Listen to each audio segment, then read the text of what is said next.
여러분 반갑습니다. 2025년 12월 21일 일요일 11시 라이브 방송 시작합니다. 매주 11시 사복음서 강해를 하고 있습니다. 오늘은 마태복음 12장을 하게 됐어요. 12장 22절 보게 됐습니다. 지난 시간까지 12장 21절까지 봤어요.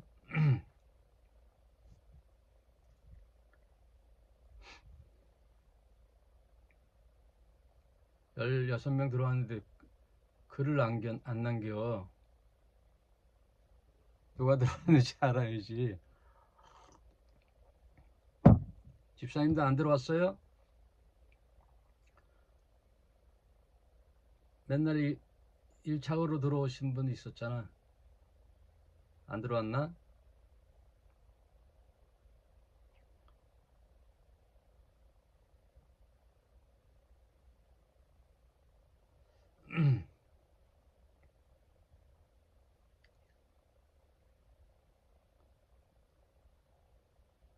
아무튼 하여튼 진행하겠습니다. 마태복음 12장. 지난 시간에는 그 성경 전체의 중요한 메시지가 공교롭게 마태복음 12장에 다 들어있다 그랬어요. 두 가지가. 네, 박영미 집사님 어서 오세요.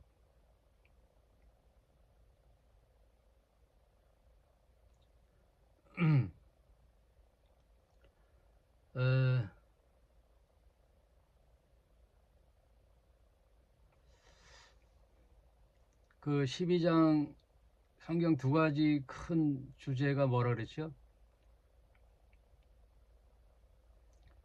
나는 자비를 원하고 제사를 원치 아니하노라 하신 뜻을 너희가 알았더라면 무죄한 자를 죄로 정치 아니하였으리라. 그 성경의 큰 주제가 사랑과 자비와 긍휼, 용서 이런 기조죠. 그 불쌍히 여기는 거죠. 그리고 이해하는 거죠.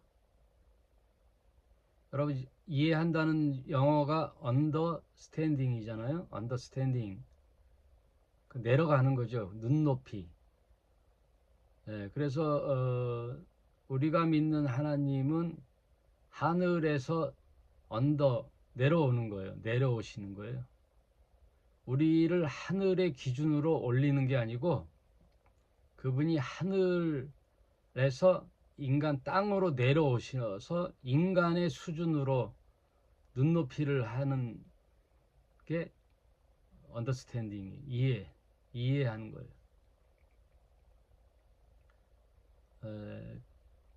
그래서 사람을 바라볼 때 내가 갖지 못할 형편이 있잖아요. 그 사람의 상황, 또 자라온 배경, 지금 어려움이 있는지 없는지 잘 모르잖아요. 그래서 무턱대고 그 사람을 뭐라 할 게 아니라 그 사람의 입장에 서보는 역지사지. 그래서 이해와 긍휼은 그 역지사지죠. 그 사람의 상황. 그래서 이럴 수가, 그럴 수가. 사람을 대할 때 그럴 수가라는 상황보다도 왜 그랬을까? 뭐 그럴 수도 있겠다. 그런 상황이었겠지 하는 마음 자세가 중요한 거죠. 그래서 나는 자비를 원하지 제사를 원치 않는다라는 의미를 알았더라면 엉뚱한 자, 그 무죄한 자를 정죄치 아니하였으리라. 이게 성경의 큰 주제예요. 그리고 또 하나가 12장 20절에 나는 상한 갈대를 꺾지 아니하고 꺼져가는 심지도 크지 아니하시기를 심판하여 이길 때까지 하리니. 그래서 리나스님 어서 오세요. 그 상한 갈대는 보통 인간들은 상한 갈대가 있으면 꺾어야 돼요. 악취가 나니까. 썩어 있으니 갈대가 아무 필요 없죠. 갈대라는 것이. 그래서 상한 갈대를 꺾는 게 인간 세상 심리라고요. 다 모든 인간들이. 그리고 꺼져가는 심지는 불필요하죠. 연기만 나고 공기를 흐리고 눈을 따갑게 하고 사람들을 괴롭게 해서 보통의 인간 사회 구조나 사람들은 꺼져가는 심지는 빨리 꺼버리는 거란 말이에요. 그러나 하나님은 우리 인간 같지 않다는 뜻이죠. 상한 갈대도 안 꺾어요. 꺼져가는 심지도 안 꺼요. 그거는 다만 무슨 비유예요? 사람의 상황을 말하는 거예요. 사람. 상한 갈대는 아픈 사람이에요. 병든 사람. 이 세상에 가장 힘든 게 아픈 거예요. 아픈 거. 가난한데 아프기까지 하면 아주 희망이 없어요. 아픈 사람. 옛날에 그 단발머리하고 한 여성 50대 여성분이 방송에 자주 나왔어요. 막 희망을 노래하고 긍정적이고. 그래서 그분을 행복 전도사라고 그랬어요. 근데 그분이 말하지 못할 불치병이 있더라고요. 근데 그 불치병이 희귀병인데 굉장히 고통이 따르나 봐요. 그래서 그 고통 속에서도 희망을 잊지 않으려고 방송에 나와서 계속 행복을 전하고 긍정적인 마인드. 그래서 그 남편하고 이렇게 같이 막 행복 전도사로 활동을 하다가 갑자기 방송에 그분이 극단적인 선택을 했어요. 자살을 했다고 이제 방송에 났는데 알고 봤더니 엄청난 고통 속에 살았더라고요. 아픈 거예요. 희귀병을 알아서 고통을 따르는. 아픈 사람들은 희망이 없죠. 막 너무 아프죠.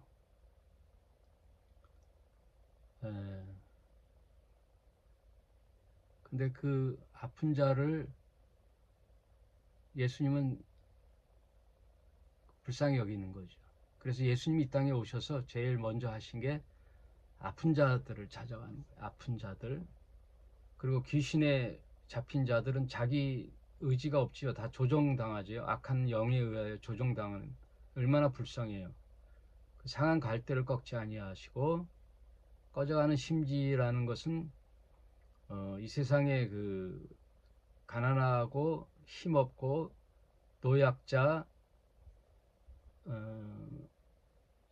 일자리가 없는 자, 노동자, 하류 계층, 맨날 하루 벌어야 하루 먹고 겨우 사는 그런 희망 없는 자들, 내일이 보장되지 않은 자들을 꺼져가는 심지라고 얘기하시는 거죠. 그래서 성경의 큰 기조가 사람과 긍휼한 마음으로 타인을 배려하고 역지사지로 그럴 수도 있겠구나, 그럴 수가가 아니라 그럴 수도 있겠다 하고 이렇게 이해하는 거예요. 제사가 아니고 자비와 긍휼을 삶에서 베푸는 거예요. 그게 제사예요. 왜 예수님이 나는 자비를 원하고 제사를 원치 않는다는 말은 무슨 뜻이겠어요?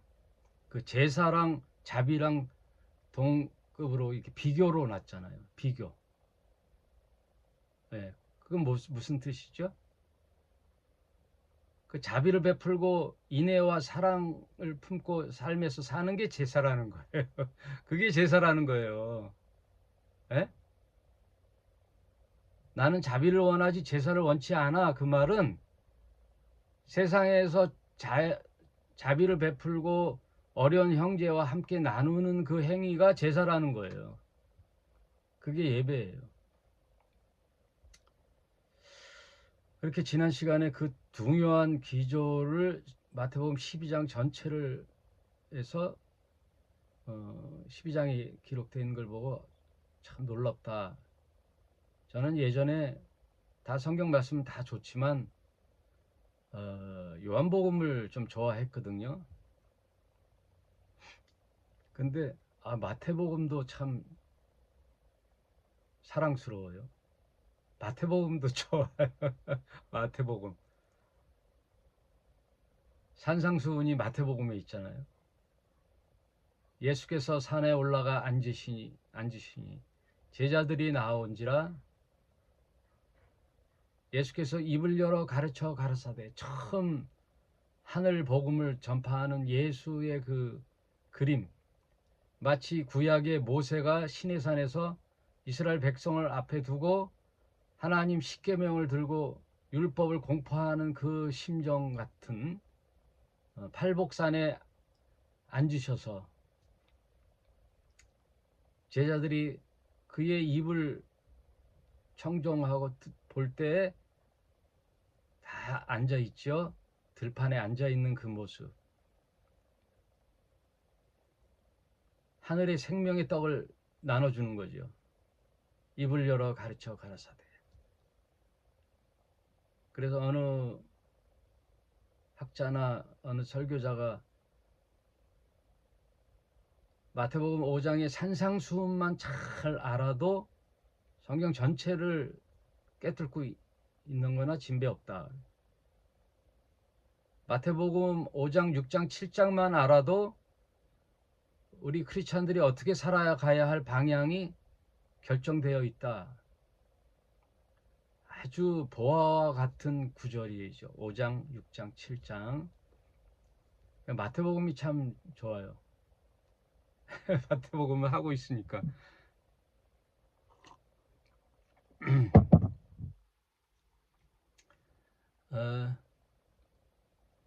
주신아 어서 와. 오늘은 오늘 할 얘기가 많은데 빨리 들어가야죠. 12장 22절. 그때 귀신 들려 눈 멀고 벙어리 된 자를 데리고 왔거늘 예수께서 고쳐 주심에 그 벙어리가 말하며 보게 된지라. 네.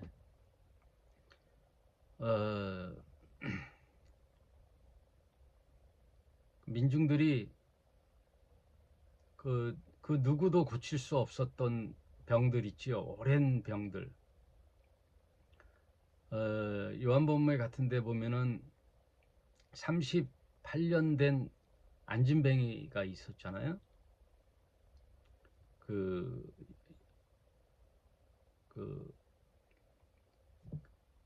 이름이 깜빡 잊어버렸네. 베데스다 연못에 38년 된 병자가 있는 거예요. 그 누구도 그 당시에 의술로는 고칠 수가 없는 거예요. 그리고 12년 된 혈루증을 앓은 여인. 그리고 여인이 온 사방을 다니면서 전 재산을 팔아 용하다고 하는 의원들을 다 찾아봤으나 효염을 보지 못하고 이런 구절이 나오죠. 아무 효염도 보지 못하였으나 예수라는 분의 소문을 듣고 그의 옷자락만 만져도 낫겠다는 믿음이 생긴 거죠.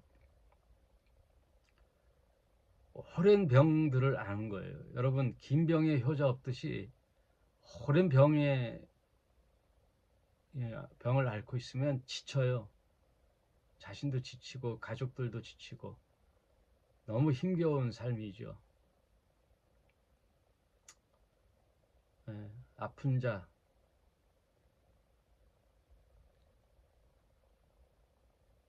그래서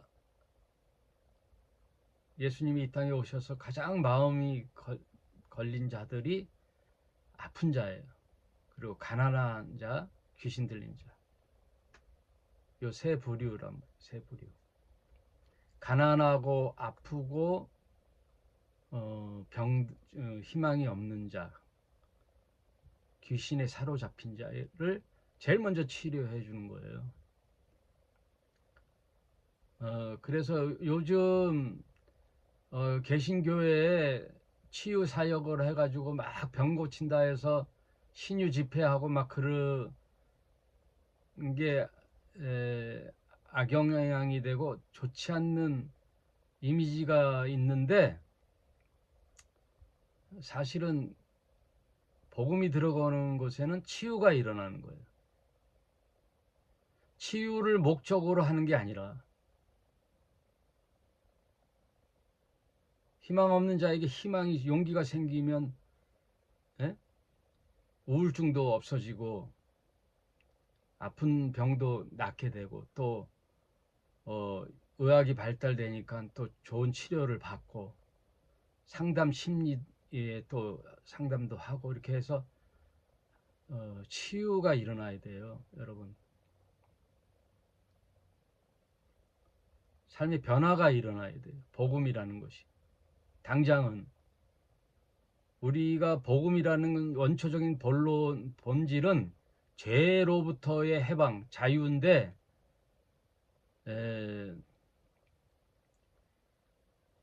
가장 지금 현실에서 어려움을 겪고 있는 자들의 복음은 뭐예요? 그 현실에 있는 문제들이 해결되는 거죠. 그래서 종교가 그것을 이용해 가지고 종교팔이 하는 게 큰 문제지만, 그들이 그런 걸 한다고 해서 그걸 100% 그냥 전면 부정하고 반대할 필요가 없는 거예요. 우리는 예수님의 삶을 추적해서 의미를 받으면 돼요.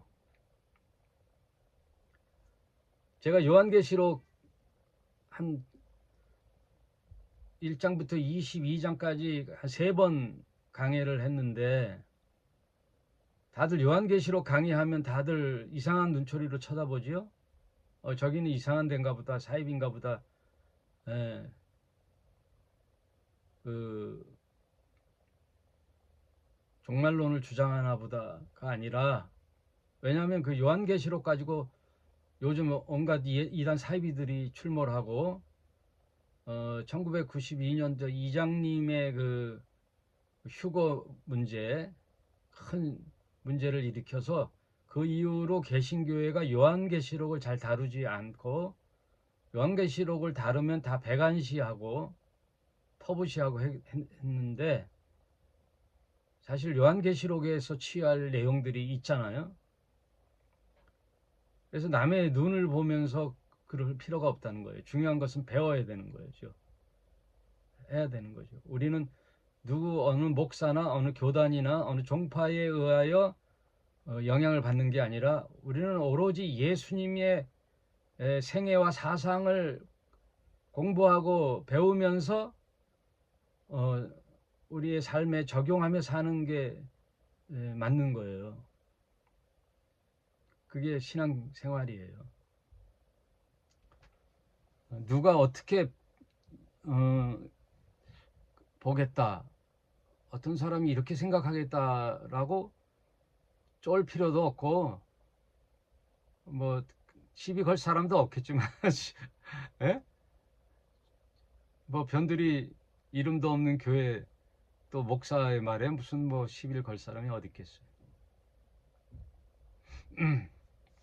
우리는 그냥 예수님이 하신 말씀과 사상과 생애를 보면서 우리도 그렇게 부족하지만 살아내려고 하는 그 마음, 그것이 중요해요. 그 자세. 그동안 개신교 목사님들이 얘기했던 거에 좋은 점은 이제 되새겨야 되겠지만, 전혀 영향을 주지 못해요. 저한테는.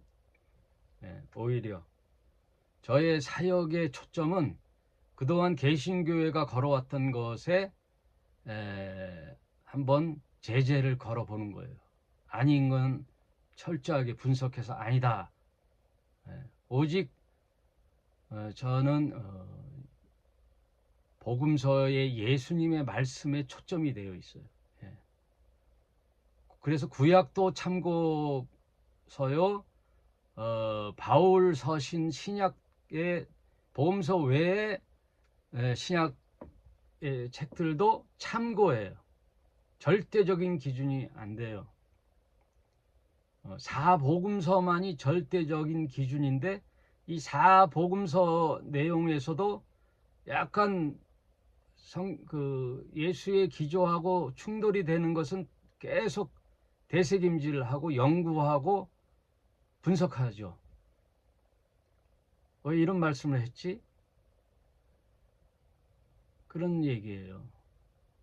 어제 모임에서도 말씀드렸지만 신약성경에 곧 임박한 종말론을 주장한 내용들이 많잖아요. 곧 예수님이 재림할 거라는, 주의 강림이 가까우니 우리는 이렇게 살자. 뭐 야고보서나 데살로니가 전후서나 갈라디아서 이런 데 보면 주의 강림이 가까우니, 곧 초대교회 당시 예수님이 올 것처럼. 그런데 지금 2000년이 지나서도 안 오셨어요? 그러면 그 말은 생구라잖아요. 예? 구라잖아. 곧 올 것처럼 했다가 뭐 한 500년 후에 왔다면 또 이해가 가. 2000년이 지났는데도 안 왔다, 안 오셨다. 그러면 이게 무슨 의미일까 하고 되새겨 봐야 되잖아요. 그 당시에 이건 뭘 얘기를 하려고 이렇게 했지?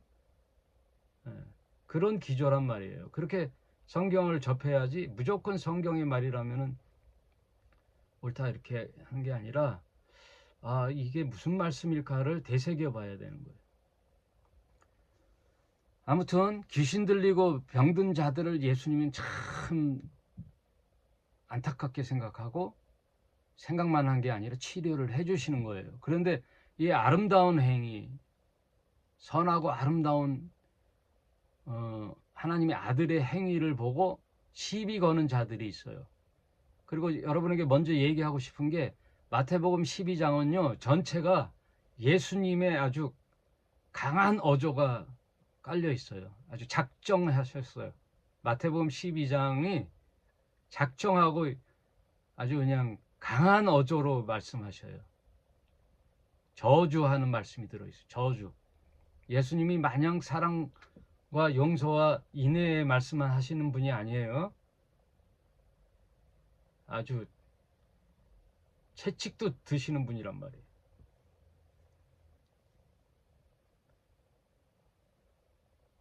제자들을 따끔하게 회초리를 드는 선생님이시기도 하단 말이에요.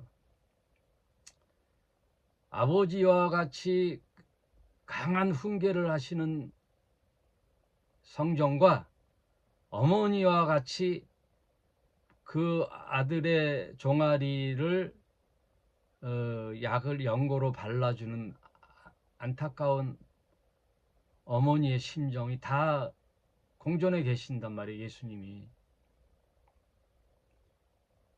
그래서 불의와 정의롭지 못한 행동에 대해서는 아주 엄청난 질책을 하시는 분이에요, 예수님이. 그렇게 병을 고쳐줬더니 23절, 군중 그 무리가 다 놀라 가로되 이는 다윗의 자손이 아니냐. 그 많은 사람들 앞에서 그런 귀신 들리고 벙어리 된 자를 고쳐주니 무리들이 다 놀랬단 말이에요. 예? 역사 일에 이런 일들을 한 사람이 없었단 말이에요. 작은 병들은 낫는 것들은 봤는데 장님 소경이 눈을 뜬다든지 안진뱅이가 일어난다든지 중풍병자가 일어나는 이런 일들은 모처럼 보기 힘든 희귀한 장면이거든요.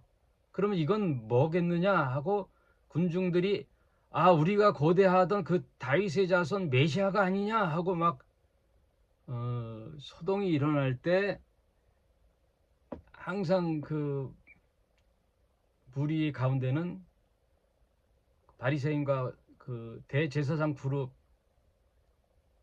서기관들이 껴 있잖아요.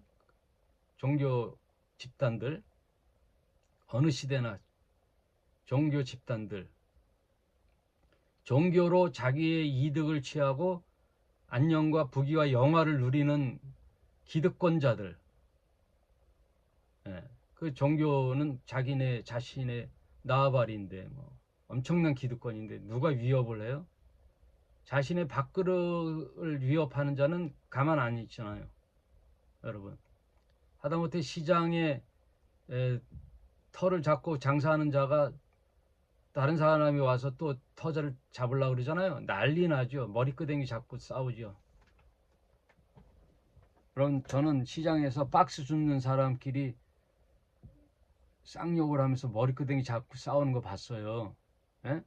박스가, 과일 가게 앞에 박스가 엄청 나오니까 거기는 내 거야, 내 구역이야.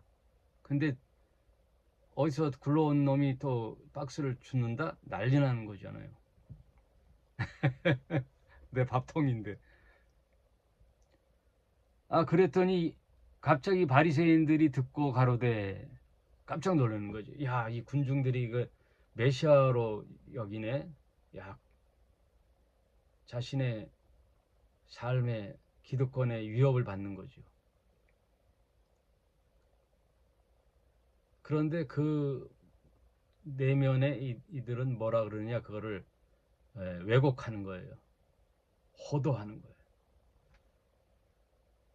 이거는 다윗의 자손 메시아의 현상이 아니고 군중들에게 이 자는요 귀신의 왕 바알세불에 힘입어서 이렇게 하는 겁니다. 그렇지 않고서야 어떻게 귀신을 내쫓습니까?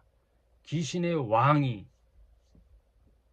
쫌무레기 잔챙이 귀신들을 내쫓는 거라는 것으로 선동을 하는 거예요. 선동. 그래서 아주 악한 존재들이 뭐냐, 남의 타인의 아름다운 행위와 자선과 선행을 자신의 밥통이 위협받을까봐 그걸 왜곡 호도하는 자들이 가장 악한 거예요. 그래서 군중을 이상한 대로 호도하는 거예요. 지금 대한민국도 똑같은 상황에 있어요. 대한민국이. 예전에 세월호에 아이들이 죽은 부모들이 광장에 모여서 할 때 금식하고 굶고 자신의 그 심정을 토로할 때 그 맞은편에서 피자 시켜서, 치킨 피자 시켜서 조롱하는 자들이 있었죠. 아주 악한 자들이에요. 아주 악한 자들. 가장 악한 자들이 누구냐? 종교의 이름으로 백성들을 호도하고 진의 밥통을 차지하는 아주 악랄한 자들이 종교 지도자들이에요.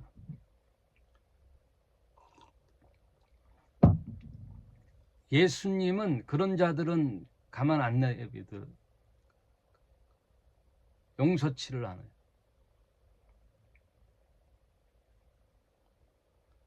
성령을 힘입어 하는 예수님의 하늘나라 운동을, 바알세불이 뭐냐면 파리 왕이라는 거예요. 귀신의 왕 파리. 파리가 뭐예요? 막 썩은데, 냄새 나는데 막 몸 이렇게 오는 곤충이 그 파리잖아요. 더러운 곳에 더러운 귀신. 아주 비하하는 거죠. 아주 조롱하는 거예요. 귀신의 왕 바알세불에 힘입어서. 예수께서 저희 생각을 아시고 가라사대, 귀신끼리 이 악한 영끼리 스스로 분쟁하는 나라마다 황폐하여질 것이요 스스로 분쟁하는 동네나 집마다 서지 못하리니, 사단이 만일 사단을 쫓아내면 스스로 분쟁하는 것이니 그리하고서야 어찌 저희 나라가 서겠느냐. 또 내가 바알세불을 힘입어 귀신을 쫓아내면 너희 아들들은 누구를 힘입어 쫓아내느냐? 그러므로 저희가 너희 재판관이 되렸느냐? 그러나 내가 하나님의 성령을 힘입어 귀신을 내어 쫓는 거라면 하나님 나라가 이미 너희에 임하였으리라. 그러니까 여기서 지금 예수님의 행위는 사탄의 세력의 싸움과 성령의 거룩한 하나님 나라 운동과의 충돌을 얘기할 때 바리새인과 서기관들이 그거를 왜곡시키고 선동하는 거기에 예수님이 엄청나게 붕괴하시는 거예요.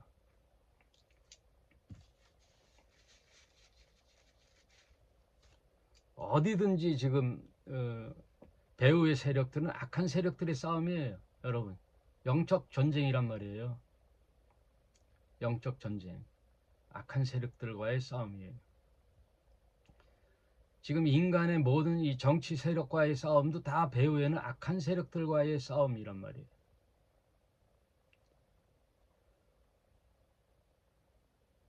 (29절) 사람이 먼저 강한 자를 결박하지 않고야 어떻게 그 강한 자와의 집에 들어가 있는 세간들을 늑탈하여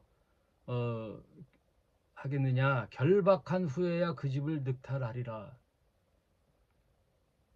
나와 함께 하지 않는 자는 나를 반대하는 자요, 나와 함께 모으지 아니하는 자는 나를 해치는 자니라.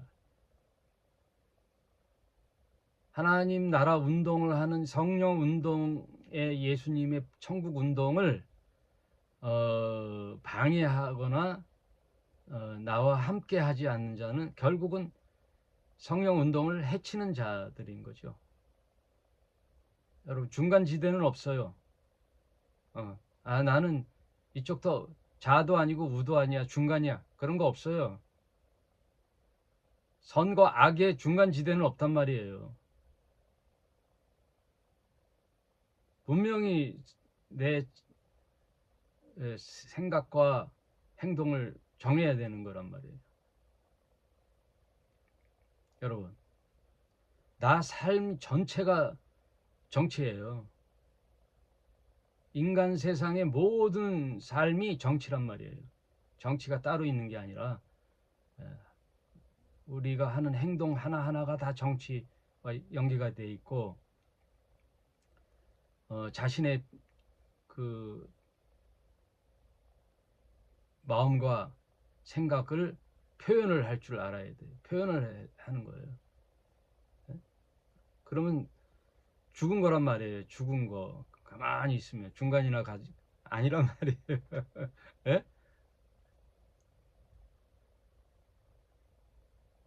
교회에서나 신앙생활을 한다고? 아니에요. 삶 전체가 신앙생활이란 말이에요. 삶이란. 내 삶 자체가 예배란 말이에요. 하나님에 향한 나의 자세, 그 믿음의 자세가 예배요, 신앙이요, 믿음이에요. 예수님이 정확하게 규정해 주고 계시죠?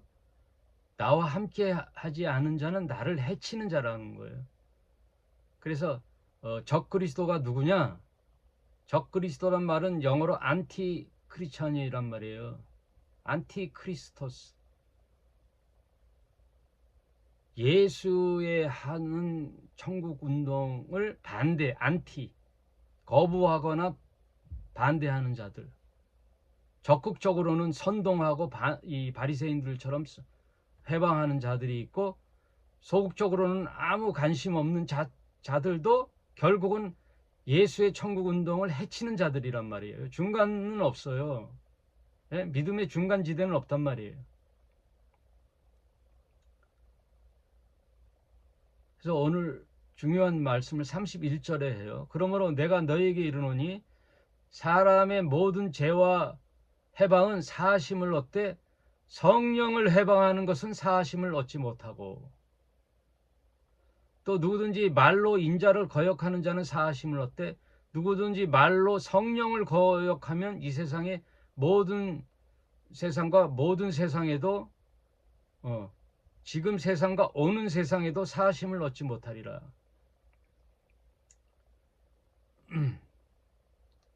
에,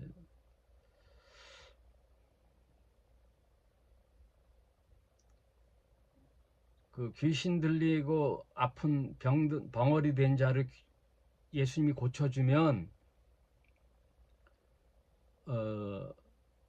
종교 지도자들이 자신의 밥통을 위협받는다 하더라도 아 저분이 누구일까 하고 고민을 해봐야 되는데 무엇이든 먼저 생각되는 게 자기네 그 이득이거든요. 기득권이 훼손될까봐. 그래서 왜곡 호도하고 선동하는 거짓말을 하잖아요. 거짓말. 그래서 가장 사탄의 닉네임이 거짓쟁이에요. 거짓말. 거짓의 아비예요. 너희 아비는 거짓의 아비다. 거짓말. 거짓말하는 게 가장 악한 거예요. 자기가 실수할 수도 있어요. 어떤 상황에서 잘못할 수도 있어요. 근데 거짓말은 하면 안 돼. 그 거짓말을 또 옹호하기 위해서 또 다른 거짓말을 자꾸만 이게 점점점 확산되는 거예요. 거짓말. 그래서 예수님이 가장 질타한 게 거짓말이에요. 위선하는 거예요. 나의 삶의 안과 밖이 다른 위선이잖아요. 안 그런 척하고 거짓말하는 거예요. 거짓말하는 거예요. 거짓말이 가장 악한 거예요. 그러면 성령 해방하는 죄를 가지고 얘기들이 많잖아요. 그래서 여러분 성경을 난해한 구절이 성령 해방죄가 사실 난해한 구절이에요. 이 성경에 난해 구절이 몇 군데 있어요. 그 히브리서 6장도 난해한 구절에 속하거든요. 여러분 오늘 그 얘기를 좀 하고 마치도록 하겠습니다. 난해 구절을 해석할 때 그 기본 방향이 있어요. 첫째, 그 난해 구절에 대하여 문맥을 자세히 살펴봐야 돼요. 그 문맥에서 이 얘기를 왜 무슨 얘기를 하다가 이 얘기를 했지 하고 그 문맥의 전후 상황을 자세히 읽어봐야 돼요.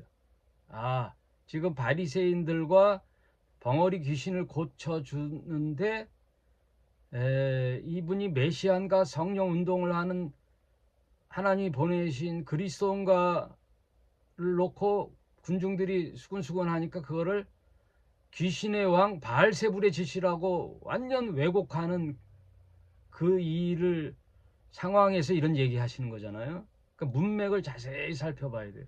왜 이런 말을 했지 하는 그 의도, 그 말의 의도를 살펴보고, 두 번째, 그래도 잘 이해가 안 되면 성경 전체의 맥락을 함께 투과해 봐야 돼요.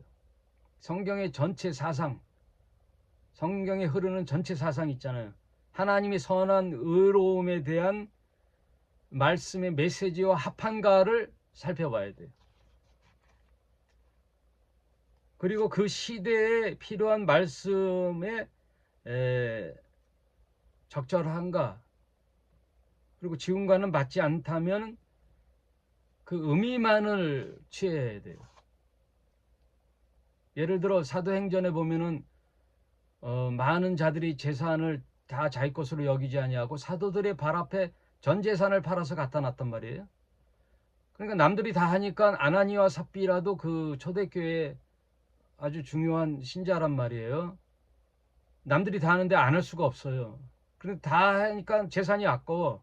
그래서 한 일부만 갖다 줘도 지금으로 보면 훌륭한 후원이잖아요. 헌금이잖아요. 그런데 그 말 내용에는 뭐가 있냐면 속였다는 거예요. 거짓말을 했다는 거예요. 속였다는 거예요. 사도요, 저는 앞으로 먹고도 살아야 되고 자식들도 많고 부모님도 계셔서 내 재산의 반을 내놓겠습니다. 이렇게 했으면 받아줬죠. 예? 근데 뭐예요? 마치 전 재산을 바치는 것처럼 거짓으로 자신의 행위를 했다는 거예요. 그 초대교회 시작의 엄중함에 베드로가 바로 네 혼이 떠나라고 저주를 했잖아요. 그럼 그 자리에서 직사했단 말이에요. 그럼 오늘날도 그렇게 거짓말하면 직사해야 되잖아요. 안 그렇죠? 더 엄청난 거짓을 해도 직사하는 상황은 없잖아요. 그러니까 그 시대의 그 의미를 찾는 거예요. 그 의도는 뭐예요? 거짓으로 세워서는 안 된다. 교회를 거짓의 생각으로 세워서는 안 된다. 하나님 나라 운동에는 절대 거짓으로 자신의 음흉한 의도를 숨기고 해서는 안 된단 말이에요. 교회가 무슨 목사의 비전이나 신념을 실험하고 실현시키는 실현의 장이 아니에요. 교회는 목사 개인의 비전과 꿈을 실현시키는 그런 곳이 아니란 말이에요. 교회가 목사에 무슨 꿈이 있어요. 목사가 무슨 꿈이 있어. 종인데. 여러분 머슴이 무슨 꿈이 있어요? 종이라며. 목사가 주님의 종이라며. 종은 시킨 대로 하는 거예요. 시키는 대로. 주님의 생각과 의도를 시키는 대로 아무 자기 의견 없이 하는 게 종이에요. 주인님, 그건 내 생각에는 이렇지 않은데 그건 종이 아니야. 제 생각에는 안 맞는데요? 주님 뭐 잘못 착각하신 것 같은데요? 그래서 안 돼요. 요즘은 이렇게 해야 돼요. 그건 종도 아니고 목사도 아니에요. 그러니까 기본적으로 목사는 꿈이 없어요. 목사님들 비전이 뭐예요? 장래 뭐 무슨 계획이 있어요? 무슨 놈의 계획? 주님이 하라면 하고 말라면 말고 말씀대로 살아가는 거지요. 예? 뭐 맨날 목표 100명, 100명 차면 500명, 1000명. 기업이 뭐 사람 채우는 게 교회입니까? 아니죠. 처음에는 잘하다가 나중에는 초심을 잃고 자기 목사 비전이 드러나요. 나는 이런 운동을 하려고 그러니까 여러분들은 어떻게 생각하십니까? 개뿔 없어요. 예? 이미 맛이 간 거예요. 거짓말을 한 거예요. 의도가 숨겨져 있었잖아요. 어느 정도 세력이 확충되면 내 비전을 얘기해야지. 처음부터 얘기했어야지. 순수함이 사라지면 신뢰가 안 가는 거예요. 사람의 처음에 순수한 마음이 나중에 훼손되고 드러나면요, 신뢰가 깨지는 거예요. 그건 어떠한 선한 의도로 포장을 해도 되지가 않아요. 그리고 교회는 무슨 목표와 비전이 없어요. 다 생명 살린 거 외에는 없어요. 복음 증거 외에는 없어요. 증인, 복음의 증인으로 세우는 거예요. 증인. 하나님 나라 복음 운동이에요. 세력 확충이 아니에요. 그리고 이미 하나님 자녀로 부르심을 입어서 구원받은 자들이 모여서 맨날 찬양하고 악을 쓰며 기도하고 우리의 비전을 이루어 주소서, 그거 아니란 말이에요. 교회의 가장 중요한 목표는 복음 운동이에요. 전도, 복음 전파. 그래서 세상에서 증인의 삶을 사는 거예요. 소금과 빛으로 증인의 삶을 살면서 그 목적은 뭐예요? 복음 전파예요. 죽어가는 생명을 살리는 일이에요. 새 생명을 살리는 일. 전도, 복음 전파가 목적이란 말이에요. 그래서 예수님도 조직은 했어요. 12명의 조직을 하고 더 나아가 70명, 120문도 이런 세력들은 뭐냐? 오로지 복음 전파에 있어요. 사도행전에서도 뭐라 그래요? 너희에게 성령이 임하면 너희가 권한과 능력을 받고, 성령이 임할 때까지 기다리라는 거죠. 성령이 임하지도 않았는데 가면 엉뚱한 소리를 하니까, 성령이 임하면 성령께서 내가 어떻게 해야 된다는 걸 가르쳐 주시는 거죠. 예수께서 그랬잖아요. 성령이 오면 너희가 무슨 말을 해야 될 것을 그가 친히 가르쳐 주시리라. 그러니 성령이 너희에게 임하면 너희가 권능을 받고 예루살렘과 온 유대와 사마리아와 땅끝까지 나의 증인이 되더라. 그게 교회의 목표예요. 그런데 집단으로 모여서 건물 안에서 막 찬양하고 예배하고 하는 거는 좋은 의도로는 서로 격려하고 위로하지만 하나님이 원하는 건 찬양과 경배가 아니란 말이에요. 예? 아시겠어요? 제사를 원치 않아야 한다고 했잖아요. 내가 원하는 것은 자비요, 아픈 자들의 치유요, 귀신 들린 자의 해방이요, 세상의 빛과 소금이지. 집단으로 모여 건물 안에서 찬양과 종교와 영광과 돌림은 뭐 하겠어요? 다 구원받은 자들이 빨리 세상에 나가서 빛과 소금으로 살아야지. 제 말이 동의가 안 되면 마시고, 저도 20년을 그렇게 속고 했단 말이에요. 건물 안에 갇혀가지고 방언한답시고. 저도 방언 기도 많이 했거든요. 네? 새벽 기도, 금요 철야 기도. 예전엔 금요 철야는요 밤 샜어요. 어설프게 안 했단 말이에요. 새벽 예배까지, 토요일 새벽 예배까지 드리고 갔단 말이에요. 뻑하면 산에 가서 산기도하고 금식하고 한월산, 삼각산 유명한 기도원은 다 다니고 다 했단 말이에요. 그렇게 건물 안에 갇혀서. 여러분 우스운 얘기지만 제가 전도사 시절에 얼마나 그 중강당에 그 옛날에는 나무가 강단이잖아요. 이걸 치면서 찬양 인도하고 북치고 이거 불길가 해가지고 얼마나 쳤으면 여 강단 오른쪽이 깨졌다니까요. 이렇게 움푹 들어갔다니까요. 하도 이거 쳐가지고. 예? 그 불 받으라 그래갖고 엑스타시지, 그게 엑스타시. 그런 경험의 출신자로서 지나와 보니 예수님의 그 본질적인 진리의 말씀을 몰랐다 이거예요. 그럼 지금 깨달았으니 반복해서 하지 말고 성경을 제대로 알고 참 신자의 삶을 살아봐야 되겠다. 누가 또 저보고 건물 교회를 해보라고 자꾸만 제안을 하는데 그럴 생각 전혀 없어요. 전혀 없어요. 요번에 성탄절 아주 연말에 한번 모여서 우리 성도들 함께 지체들 모여서 식사를 했는데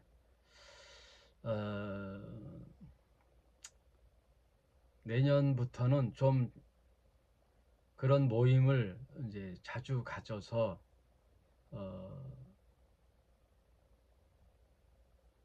너무 그 말씀에 온라인의 말씀은 좋은데 모여서 하는 그 공동체의 의무, 교회의 본질적인 의미 이런 것들을 좀 생각을 해봐야 되겠어요.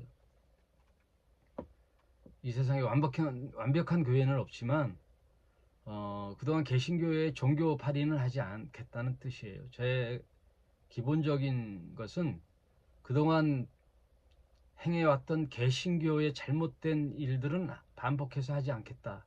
그게 가장 우선적이고 그렇다고 지금 이 온오프 결합교회가 가장 올바른 대안이냐? 그렇지 않다라고 저는 생각해요. 그래서 좀 더 나은, 뭘로 더 나은, 복음 전파의 유용한 수단으로서의 교회, 그것을 한번 생각을 해보고 있어요. 아무튼 지금 성령 해방죄를 얘기하고 있는데 기본적으로 성경 해석할 때 그렇게 하시는 거예요.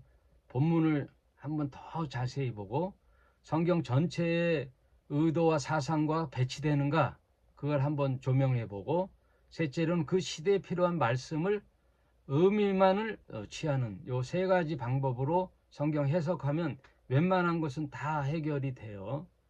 오늘 히브리서 6장을 할 수 있을려나 모르겠어요. 그러나 성령 해방죄에 대해서 한번 하는데 일단 결론적으로 용서받지 못할 죄는 없어요. 결론으로 용서받지 못할 죄는 없단 말이에요, 성경에. 예?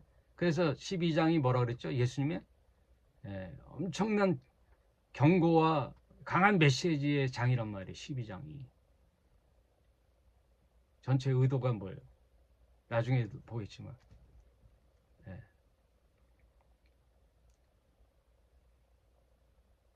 41절에도 보면 심판 때 니느웨 사람들이 일어나 이 세대의 사람을 정죄하리니 이는 그들이 요나의 전도를 듣고 회개하였음이니와 요나보다 더 큰 이가 여기 왔는데, 요나가 가서 회개하라 한번 외쳤더니 니느웨 사람들을 다 왕부터 해가지고 다 베옷을 입고 금식하며 회개하는 놀라운 사건이 무슨 말에? 요나가 한마디 한 말에. 그 요나는 뭐예요? 에? 하나의 일개 선지자인데 그보다 크신 하나님의 아들이신 예수님이 말씀하는데 못 깨달아? 회개를 하지 않아? 그럼 니느웨 사람보다 더 악한 무리들 아니에요? 에? 악하고 아주 그냥 화인 맞은 양심들 아니에요?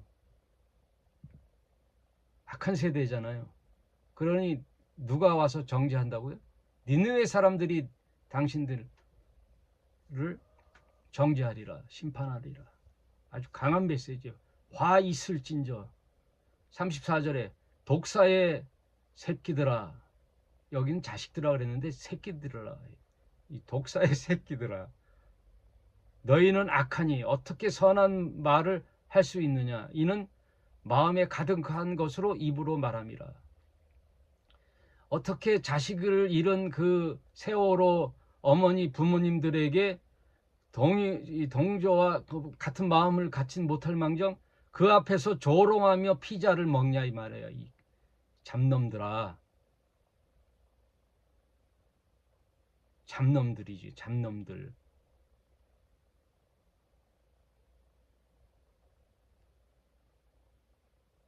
종교가 똑같단 말이에요.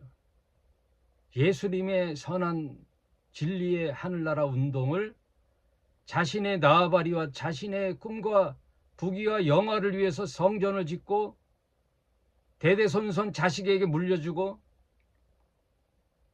좋은 차 타고 다니면서 헌금을 호랑방탕하게 쓰고 지 마음대로 쓰고 골프나 치러 다니고 이런 악한 세대들이죠. 네?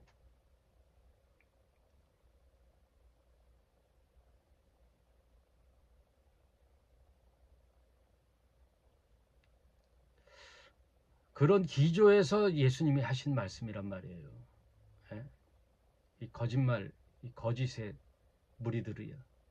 네? 종교를 포장한 이 무리들은 그나마 내가 얘기하는 건 거부할 수는 있어. 그러나 성령 운동, 성령이 이제 하나님 나라 운동을 예수님의 사역을 이어받아 교회 할 터인데, 그래서 이 세대와 오는 세대라고 이렇게 구분을 하잖아요. 이 시대와 오는 세대. 그리고 인자이신 예수님이 하신 말씀은 용서가 있어. 그러나 성령님 이렇게 비교하잖아요.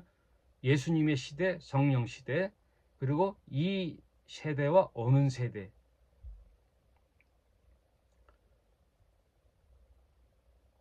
그래서 예수님은 심판하지 않고 그 예수님의 말이 너희를 심판한다고 또 나중에 요한복음에서 말씀하시잖아요. 그런 것처럼 끝까지 성령의 하나님 나라 복음운동, 죽어가는 생명을 살리는 생명운동을 거부하거나 방해하거나 해방하는 자들은 끝까지 용서가 없다. 그것은 스스로 그런 자멸의 길을 걷게 될 거다라는 결과적 논증이에요. 용서를 받지 못한다는 말은 하나님이나 예수님이나 성령님이 용서를 안 한다는 뜻이 아니라 결국 성령 운동을 방해하는 자들은 악한 세력들에 사로잡혀서 결국 결과적으로 성령 운동을 방해하고 하나님의 생명 운동을 거부하고 받아들이지 않게 된다는 뜻이에요. 그래서 예수님이 뭐라 그러죠? 이 바리새인들아 화 있을지니라 너희는 너희 그 열심으로 한 사람을 그 택하려고 바다 건너 강 건너 저 강 건너 바다 끝까지 땅 끝까지 이르러 그 종교의 열심으로 너보다 더 악한 지옥 백성을 만드는도다 그러잖아요. 예? 지금 이단 사이비들 하는 거 보세요. 엄청 열심히 하는데 자기보다 더한 지옥 백성 만들려고 하잖아요. 결국 사람들을 조종하고 가스라이팅하고 한 사람 교주로 인해서 나는 지금 통일교와 신천지에 속해 있는 청년들이 가끔 쇼츠에 올라와 가지고 우리는 지금 이런 일들을 하고요. 예?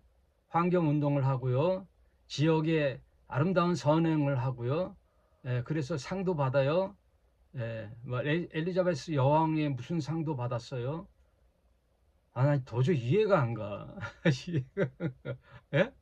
그 교주들이 하는 행동들이 다 드러나는데 그거 보면은 그런 판단이 안 쓰나? 그래서 그게 가려지는 거예요. 예, 가려지는 거예요. 왜 저도 예전엔 그렇게 했었거든요. 그때는 그게 옳은 줄 알고 했단 말이에요. 그냥 가려지는 거지. 안 보이는 거예요. 예, 결국은 그래서 용서받지 못할 죄로 자신을 그 구렁텅이로 끌고 가는 거예요. 그걸 하나님이 하시는 게 아니라 스스로 한단 말이에요. 여러분 그렇게 하나님이 하시는 게 아니에요. 그럼 하나님 심판을 못 해요. 내가 했기 때문에 심판을 받는 거예요. 나는 그런 의도가 없었는데 신이 그렇게 하셨어? 그러면 할 말이 있잖아요. 그래서 행동의 주체는 나다. 이거 굉장히 중요한 말씀이에요. 언제나 행동의 주체와 결과는 내가 지은 거예요. 내가. 그래서 하나님 나라와 악의 세력들의 결정은 내가 하는 거예요. 내가 판단해서 결정하는 선택은 내가 한단 말이에요. 그래서 결과적으로 스스로 다시 돌이킬 수 없는 죄를 짓게 되는 결과를 초래한다. 성경의 중요한 가르침은 용서받지 못할 죄는 없다. 결국 스스로 그 용서받지 못할 죄로 자신이 결과적으로 선택할 뿐이다. 성령을 거부하거나 회방한다.